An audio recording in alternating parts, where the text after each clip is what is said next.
A doutora Aline sempre foi conhecida por sua competência e compaixão. Trabalhando como cirurgiã em um dos maiores hospitais da cidade, ela era respeitada por seus colegas e amada por seus pacientes. Em seus anos de prática, Aline havia salvado inúmeras vidas e, apesar da natureza exigente de sua profissão, sempre se manteve fiel a seus princípios. Ela acreditava que todo paciente merecia uma chance, independentemente de sua história ou caráter. Certa noite, Aline foi chamada às pressas para uma cirurgia de emergência. 2 pacientes haviam chegado ao hospital em estado crítico após um tiroteio. Um deles era um empresário renomado, conhecido por seu trabalho humanitário e influência na cidade. O outro, um jovem bandido envolvido no tiroteio, com um histórico de crimes violentos e uma vida marcada por escolhas erradas. Ambos estavam entre a vida e a morte, e os recursos limitados do hospital significavam que Aline teria que tomar uma decisão devastadora: salvar a vida do empresário ou do bandido. Na sala de cirurgia, o clima estava tenso. Aline analisava os prontuários enquanto o monitor cardíaco de ambos os pacientes emitia alertas urgentes. Ao seu redor, a equipe aguardava, ansiosa por sua decisão. "Doutora Aline, temos que começar agora", disse o anestesista, a voz carregada de urgência. "Se esperarmos mais um minuto, os 2 podem não resistir."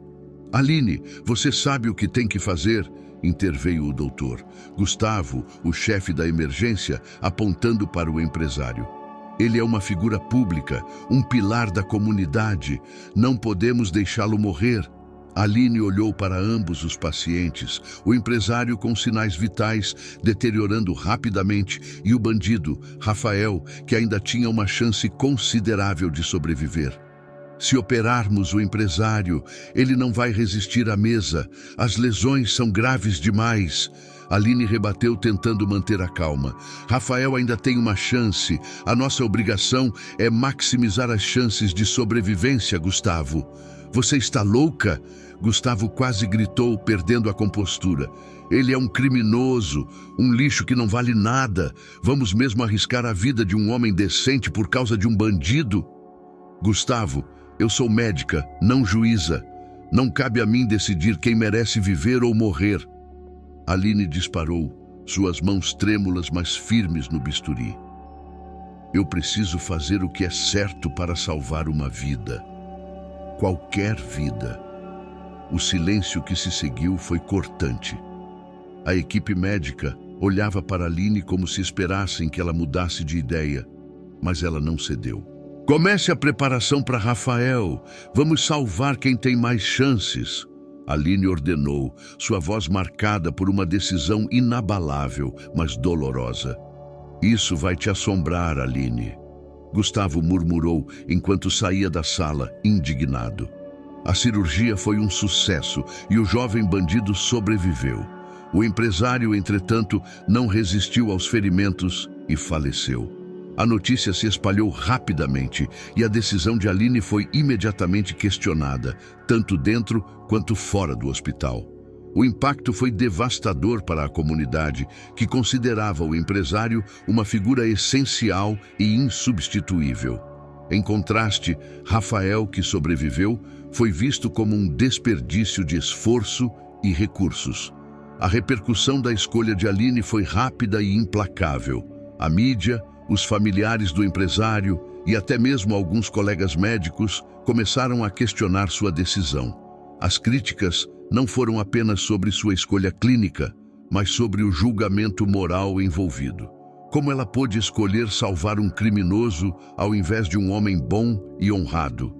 Esses questionamentos logo se transformaram em uma investigação formal. Durante o processo de revisão do caso, foram levantadas questões sobre o estado mental de Aline no momento da decisão. Era ela emocionalmente instável? Estava sob pressão demais? Ou havia algum preconceito oculto em sua decisão? Apesar das evidências médicas que apoiavam sua escolha, o julgamento social foi implacável.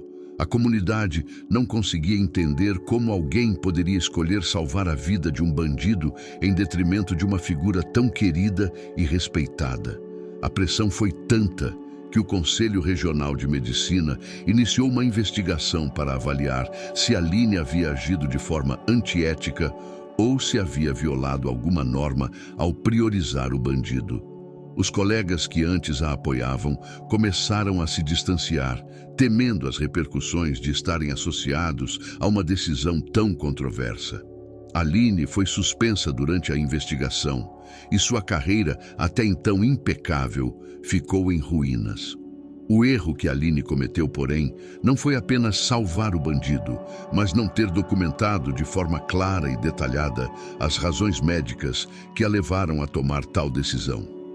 Durante a cirurgia, em meio ao caos e à pressão, Aline não conseguiu registrar todos os detalhes que fundamentavam sua escolha. Esse erro de documentação se tornou o ponto central da investigação e foi considerado uma violação grave dos protocolos médicos. O tribunal estava lotado. Aline se sentava na cadeira dos réus, olhando fixamente para o chão, enquanto seu advogado argumentava sobre as circunstâncias de sua escolha. Mas a sala estava fervendo de tensão. No banco de testemunhas, a esposa do empresário morto, Dona Samantha, estava prestes a depor. Seus olhos estavam vermelhos de tanto chorar, mas também ardiam com uma fúria incontida. Ele era um homem bom, um pai dedicado. Dona Samantha gritava, sua voz embargada pelo desespero. Ele ajudou tantas pessoas, doou tanto. E você escolheu deixar meu marido morrer para salvar. Ela apontou para Aline, tremendo de raiva, para salvar um assassino. Senhora Samantha, entendo sua dor. Tentou explicar Aline, mas a voz de Samantha a interrompeu, cortante como uma lâmina. Não, você não entende nada. Você matou meu marido. Samantha gritou, lágrimas rolando por seu rosto. Você não fez o seu trabalho. Fez uma escolha egoísta e absurda. Você o matou. Ele podia ter sido salvo. E você preferiu deixar um monstro viver. O advogado de Aline tentou acalmar a situação, mas as palavras de Samantha ecoavam pelo tribunal. O júri estava visivelmente abalado e a sala inteira parecia se voltar contra Aline. Você quebrou minha família, tirou o pai dos meus filhos. Como você vive com isso? Continuava Samantha, sua voz misturando dor e fúria. Aline, sem conseguir conter as lágrimas, levantou-se e respondeu com a voz embargada. Eu sinto muito. Nunca quis que isso acontecesse. Mas na mesa de cirurgia, meu dever é salvar a vida que tem mais chances. Eu não posso escolher por status ou caráter. Eu sou uma médica, ou pelo menos eu era. Aline balançou a cabeça, tentando se recompor. O tribunal estava em silêncio quando o doutor Gustavo subiu ao banco das testemunhas. A tensão era palpável. Gustavo, que havia testemunhado tudo na sala de cirurgia, parecia dividido entre seu respeito profissional por Aline e o peso das consequências que se seguiam. Ele ajustou o colarinho da camisa e lançou um olhar rápido para Aline, que mantinha a cabeça baixa, visivelmente abatida. Dr. Gustavo, você estava presente durante a decisão crítica da doutora Aline naquela noite. Pode nos contar o que aconteceu? Perguntou o advogado de defesa. Gustavo respirou fundo antes de responder, escolhendo as palavras com cuidado. Aline é uma das médicas mais competentes com quem já trabalhei. Naquela noite, ela se encontrou em uma situação extrema, onde precisava decidir rapidamente qual paciente tinha mais chances de sobrevivência. Ele fez uma pausa, o olhar fixo no júri. Ela tomou a decisão com base em critérios médicos. Rafael tinha mais chances, e isso é um fato que qualquer profissional qualificado confirmaria. Houve um murmúrio na sala. A defesa parecia esperançosa, mas Gustavo continuou, sua expressão endurecendo. No entanto, o problema não foi a escolha médica. O problema foi como essa escolha foi documentada. ele disse, a voz agora firme e incisiva. Aline não registrou adequadamente os motivos clínicos que sustentaram sua decisão. O caos da sala de cirurgia, a pressão, tudo isso contribuiu para a falta de uma documentação clara e detalhada. E, infelizmente, isso violou protocolos fundamentais. Gustavo olhou novamente para Aline, que parecia encolhida sob o peso de suas palavras. Isso não diminui a capacidade técnica de Aline. Ela é uma excelente cirurgiã. Mas, sem os registros certos, suas ações foram vistas como negligentes, e isso coloca em risco não só sua carreira, mas também a confiança do público na instituição médica. O advogado de acusação, percebendo a oportunidade, fez uma última pergunta. Então, doutor, Gustavo, na sua opinião, a doutora Aline é capaz de continuar na profissão? Gustavo hesitou, a dor visível em seus olhos. No momento, Aline está emocionalmente abalada e perdeu a confiança no próprio julgamento. Ela é uma ótima médica, mas precisa de tempo e apoio para se recuperar antes de retornar à prática. Não acho que ela esteja pronta para exercer a medicina agora. Aline subiu ao banco das testemunhas como uma sombra de quem já foi. Sua postura estava curvada, os olhos sem brilho. Ela olhava para o tribunal como se estivesse presa em um pesadelo sem fim. Quando o advogado de defesa começou a questioná-la, Aline mal conseguiu encontrar sua voz. Doutora Aline, pode nos contar como foi aquele momento na sala de cirurgia? Aline respirou fundo, tentando segurar as lágrimas. Eu estava tentando salvar uma vida. Sua voz era baixa, quase inaudível. Tudo aconteceu tão rápido. Eu vi que Rafael tinha uma chance maior. Era minha obrigação tentar salvá-lo. A voz falhou e ela lutou para continuar. Não pensei em mais nada. Só pensei em salvar alguém. O advogado de acusação não perdeu tempo em atacar. Dr. Aline, você não registrou corretamente sua decisão. Sua falta de documentação clara violou os protocolos. Como espera que possamos confiar no seu julgamento? Aline balançou a cabeça, desorientada. Eu não consegui. Ela gaguejou, lágrimas escorrendo. Era tanta pressão. Eu estava tentando. A pressão é parte da profissão, doutora. Aline, se não consegue lidar, deveria realmente estar nessa posição? O advogado de acusação pressionou, sua voz fria. Aline olhou para o júri desesperada. Eu sei que cometi erros.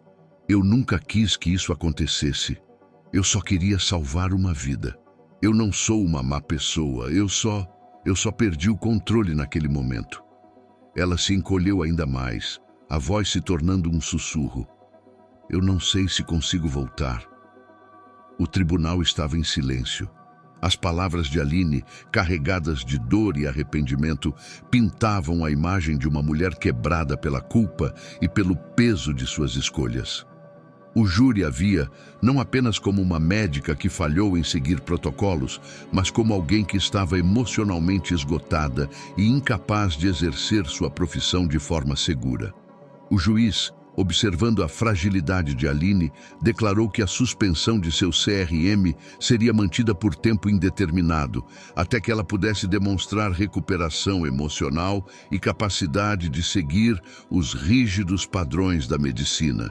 Aline deixou o tribunal com a sensação de ter perdido não apenas sua carreira, mas parte de si mesma. Sem o apoio dos colegas e com a comunidade voltada contra ela, Aline foi vista como alguém que, apesar de seu talento, não estava apta a seguir em frente como médica naquele momento. Mas o impacto da escolha de Aline não terminou com a perda de seu CRM. O jovem bandido que ela salvou, chamado Rafael, foi preso logo após sua recuperação. Ele havia cometido crimes graves e, apesar da vida que Aline lhe devolveu, ele estava destinado a passar muitos anos atrás das grades. Porém, o destino dos dois estava de alguma forma entrelaçado. Rafael, sabendo que Aline havia arriscado tudo para salvá-lo, começou a enviar-lhe cartas da prisão. No início, Aline não respondeu. Estava devastada demais, consumida pela culpa e pelo arrependimento. Mas com o tempo, a curiosidade e um estranho senso de responsabilidade a fizeram ler as cartas. Rafael não era apenas um criminoso sem redenção. Ele falava sobre seu passado, sobre as escolhas erradas que fez e sobre como a oportunidade que Aline lhe deu o havia feito reconsiderar sua vida. As cartas de Rafael eram cheias de arrependimento, mas também de gratidão.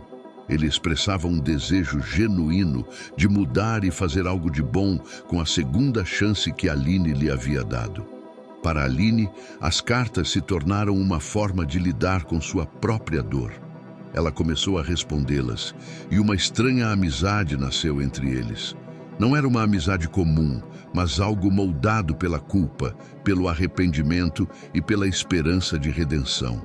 Rafael, na prisão, começou a estudar. Ele queria sair de lá como uma pessoa diferente, alguém que pudesse honrar a decisão que Aline havia tomado.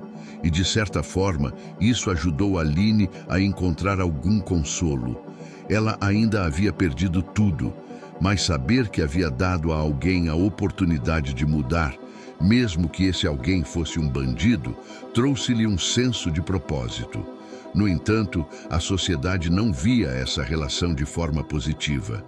Quando a correspondência entre Aline e Rafael foi descoberta, a mídia a transformou em um novo escândalo. Para muitos, isso apenas confirmava que Aline havia perdido o senso de julgamento, que sua decisão de salvar Rafael não era apenas médica, mas emocionalmente motivada.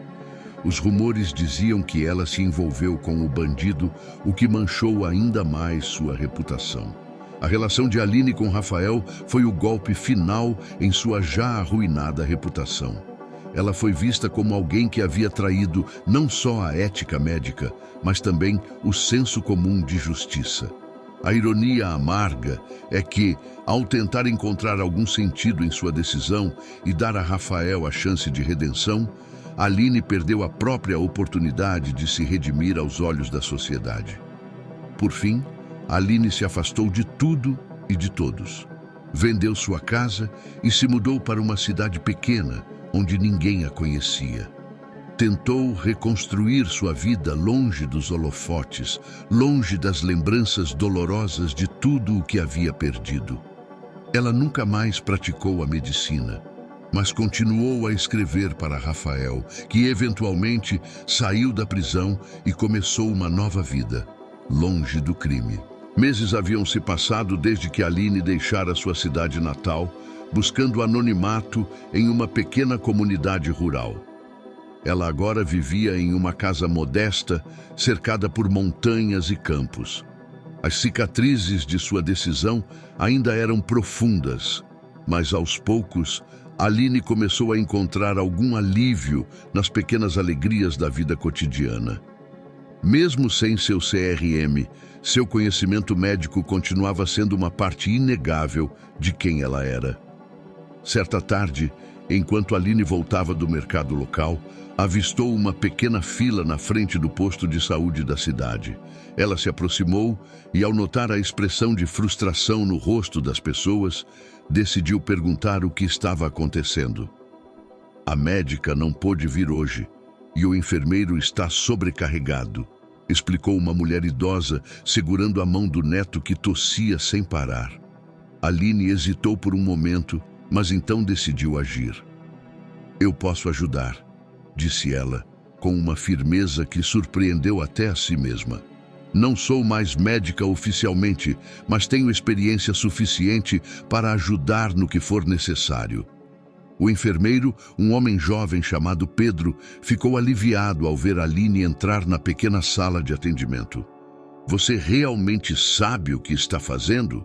Ele perguntou, olhando para ela com desconfiança. Aline sorriu, um sorriso tímido, mas cheio de convicção. Eu fui cirurgiã por muitos anos. Prometo que só vou fazer o que estiver ao meu alcance. Pedro assentiu e juntos começaram a atender os pacientes. Aline sentiu uma onda de emoção enquanto examinava o garotinho que estava com febre alta. Ela não podia prescrever medicamentos, mas orientou a avó sobre os cuidados imediatos e explicou os sinais de alerta para voltar ao hospital. Mesmo sem poder agir como antes, Aline percebeu que ainda podia fazer a diferença. Naquela noite, enquanto fechava o posto com Pedro, ele virou-se para ela. "Você deveria fazer isso mais vezes", sugeriu. "A comunidade precisa de alguém como você, mesmo que não tenha o CRM." Aline ponderou sobre isso. Talvez ele tivesse razão. E foi nesse momento que uma ideia começou a tomar forma em sua mente. Os dias se passaram e Aline começou a frequentar o posto de saúde regularmente. Com o tempo, ela se tornou uma referência na comunidade, alguém a quem as pessoas recorriam não só para cuidados de saúde, mas também para conselhos e apoio emocional. O trabalho lhe deu uma sensação de propósito, algo que ela pensava ter perdido para sempre. Foi nesse cenário que ela recebeu uma carta de Rafael, o jovem que ela havia salvado, agora cumprindo sua pena em uma penitenciária estadual. Ao contrário das cartas anteriores, essa trazia uma notícia inesperada. "Querida doutora Aline, espero que esta carta a encontre bem. Gostaria de compartilhar algo importante. Minha filha nasceu há algumas semanas e, por incrível que pareça, quando olho para ela, penso na chance que você me deu, mesmo quando eu não a merecia. Tenho tentado ao máximo ser alguém melhor, e esse pequeno ser que agora depende de mim é a razão maior para isso. Gostaria muito que você a conhecesse um dia, se isso for possível. Com gratidão, Rafael." Aline leu a carta várias vezes, emocionada. Ela sabia que Rafael estava mudando, mas a ideia de que ele agora era pai a tocou profundamente. Sem pensar duas vezes, decidiu visitá-lo. Quando Aline chegou à penitenciária, foi recebida por Rafael com um sorriso hesitante, mas sincero. Ele parecia diferente do jovem revoltado que conhecera meses antes. Havia algo de sereno em sua expressão, algo que Aline não esperava ver. "É bom vê-la, doutora." "Aline", disse ele, estendendo a mão. "Só Aline, por favor", respondeu ela, apertando a mão dele. Os dois se sentaram em um pequeno pátio, reservado para visitas. Aline notou que Rafael estava nervoso, mas também ansioso para compartilhar suas novidades. "Eu pensei muito no que aconteceu, na decisão que você tomou", começou Rafael, desviando o olhar para o chão. "No início, eu me senti culpado por tudo o que você perdeu por minha causa. Mas então, quando minha filha nasceu, percebi que você me deu algo mais valioso que a própria vida, a chance de ser alguém melhor para ela. E é por isso que estou aqui, tentando ser digno dessa segunda chance." Aline sorriu, sentindo um calor no peito que há muito tempo não experimentava. "E como está a pequena?", perguntou, querendo saber mais. Rafael puxou do bolso uma foto amassada, mas cheia de orgulho, e mostrou a Aline. Era uma menina de bochechas rosadas e olhos curiosos. "O nome dela é Alice", disse Rafael, com um brilho nos olhos que Aline nunca tinha visto antes. Aline olhou para a foto e, pela primeira vez em muito tempo, sentiu que havia valido a pena. "Ela é linda, Rafael, e você tem razão. Ela é uma razão para você continuar mudando. É por ela que vale a pena lutar, não é?" Rafael assentiu, visivelmente emocionado. "Eu nunca teria chegado até aqui sem você, Aline. Eu gostaria que Alice te conhecesse um dia, se você aceitar." Os olhos de Aline se encheram de lágrimas. A ideia de conhecer Alice era mais do que um simples encontro. Era um símbolo de redenção para ambos. "Eu adoraria conhecê-la", respondeu Aline, sua voz falhando ligeiramente pela emoção. Alguns anos se passaram e Aline seguiu com sua vida na pequena comunidade. Ela se envolveu cada vez mais no posto de saúde, organizando palestras sobre prevenção, promovendo campanhas de vacinação e até mesmo criando um pequeno grupo de apoio para mães jovens, onde compartilhava sua experiência e conhecimento, ajudando a formar laços entre as mulheres locais. A relação entre Aline e Rafael floresceu em uma amizade profunda e baseada em respeito mútuo. Rafael foi libertado após cumprir sua pena e começou uma nova vida, trabalhando como mecânico em uma oficina local. Ele também se tornou um pai dedicado, encontrando em Alice a força para seguir em frente. Um dia, enquanto Aline estava no posto de saúde, recebeu uma visita inesperada. Ao olhar para a porta, viu Rafael segurando a mão de uma garotinha de cabelos cacheados e olhos brilhantes. Aline imediatamente soube quem era. Dr. Aline! Alice correu até ela, envolvida em uma onda de energia infantil. Aline se abaixou e abriu os braços, acolhendo a menina em um abraço caloroso. Sentiu as pequenas mãos de Alice ao redor de seu pescoço, e naquele momento tudo fez sentido. Você é a médica que salvou meu papai? Perguntou Alice, olhando Aline com uma mistura de curiosidade e admiração. Aline trocou um olhar com Rafael, que sorriu com orgulho. Eu fiz o meu melhor, Alice. Mas sabe, o seu papai é que fez o resto, respondeu Aline com um carinho imenso. Enquanto a tarde caía, Aline, Rafael e Alice caminharam juntos pelo pequeno parque ao lado do posto de saúde. Aline sabia que, apesar de ter perdido sua licença médica, ela havia encontrado um novo propósito na vida.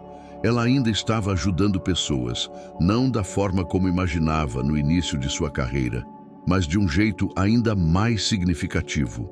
Alice, correndo à frente, parou para pegar algumas flores silvestres e as trouxe para Aline.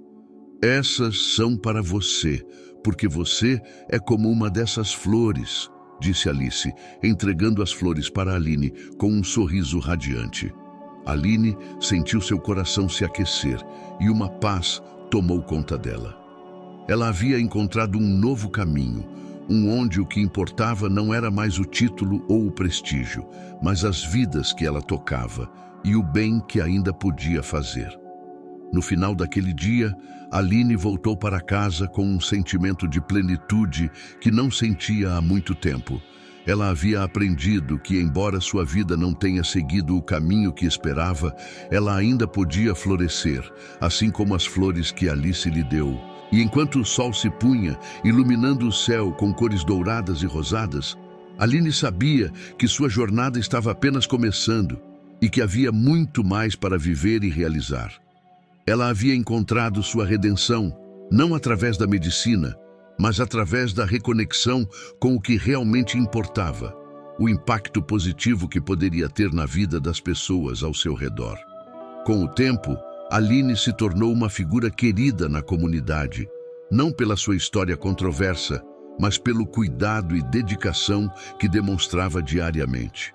A cada novo dia no posto de saúde, ela encontrava novas maneiras de contribuir, seja aconselhando mães, cuidando de crianças ou simplesmente ouvindo quem precisava desabafar. Sua experiência como médica nunca seria apagada, mas agora era complementada pela sabedoria adquirida ao longo de sua jornada de altos e baixos. Rafael continuou a construir uma vida sólida para si e para Alice, e a relação entre eles e Aline se fortaleceu. Ele se dedicou a ensinar Alice sobre escolhas, sobre perdão e sobre a importância de encontrar seu próprio caminho. Para Aline, a menina era mais do que uma simples lembrança de seu passado. Ela era uma prova viva de que sua decisão, por mais complexa que tenha sido, teve um impacto que reverberou além das circunstâncias imediatas. Os anos passaram e Aline nunca voltou a praticar medicina oficialmente, mas isso não a impediu de ser uma curadora. Sua casa se transformou em um ponto de encontro para aqueles que precisavam de conselhos, apoio ou simplesmente um ombro amigo. Ela começou a dar aulas para jovens interessados em seguir carreiras na área da saúde, transmitindo não apenas conhecimento técnico, mas também lições de ética, empatia e resiliência. Um dia, ao final de uma dessas aulas, uma das alunas se aproximou e perguntou: Doutora Aline, você se arrepende da escolha que fez? Aline refletiu por um momento antes de responder, olhando para o grupo de jovens atentos ao seu redor. No começo, eu me arrependi porque perdi muito, mas hoje vejo que o que importa não é o que perdi, e sim o que ganhei. O que fazemos na vida é maior do que nossos erros, e as segundas chances, sejam nossas ou de quem ajudamos, são o que nos tornam verdadeiramente humanos. Alice, agora uma adolescente cheia de sonhos, frequentemente visitava Aline, trazendo novidades sobre a escola e planos para o futuro. Ela queria ser médica, inspirada não só pelo que Aline fez por seu pai, mas pelo exemplo diário de compaixão e coragem que a ex-cirurgiã demonstrava. E assim, Aline continuou sua jornada, não mais como a renomada cirurgiã de um grande hospital, mas como uma mulher que havia encontrado uma nova forma de curar e inspirar. Ela percebeu que, em sua busca por redenção, havia plantado sementes de esperança em solo fértil e que, apesar de todas as dificuldades, ela, Rafael e Alice estavam todos florescendo de um jeito que ninguém poderia ter previsto.